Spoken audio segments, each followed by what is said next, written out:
ویسے تو ہم بہت باتیں کرتے ہیں یار، تکلیف نہیں دینا چاہیے لوگوں کو، حقوق ربات کا خیال رکھنا چاہیے، بہت امپورٹنٹ ہے جناب، شریعت و دین کی باتیں پڑھیں، بہت خیال رکھنا چاہیے، خیال رکھیں نا۔ یا خدا پاک وطن کی تو حفاظت فرما۔ یہ لوگ عجیب ہے کہ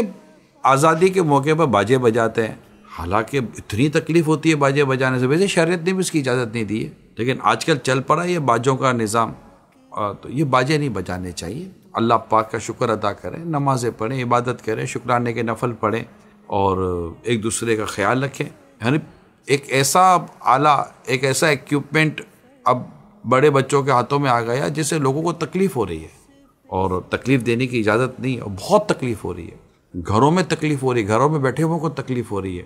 تو اللہ کرے کہ اس بار کا یہ جو یوم آزادی منایا جا رہا ہے، اس میں یہ جو تکلیف دینے والا جو معاملہ ہے، جو ہاتھوں میں ایک باجا نما ایک چیز آ چکی ہے اور بڑی زور سے بجایا جاتا ہے، سنے جاتے ہیں، دور دور تک اس کی آوازیں آتی ہیں،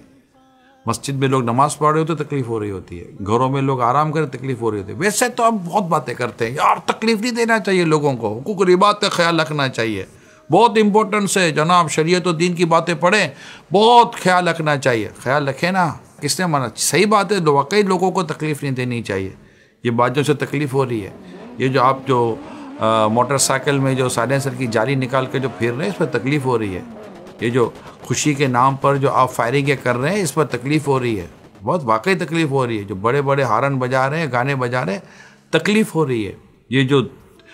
گلی میں جو شور مچا رہے ہیں، آپ کو یقین دلا دو اس سے تکلیف ہو رہی ہے، تکلیف ہے، بند کریں تکلیف، اور مسلمان کو ویسے تکلیف نہیں دینا چاہیے۔ اللہ پاک ہمیں آزادی جو ہمیں ملی ہے اس کے مقصد کو اور اس کی روح کو سمجھنے کی توفیق عطا فرمائے۔ یا خدا پاک وطن کی تو حفاظت فرما، فضل کر اس پہ صدا سایہ رحمت فرما۔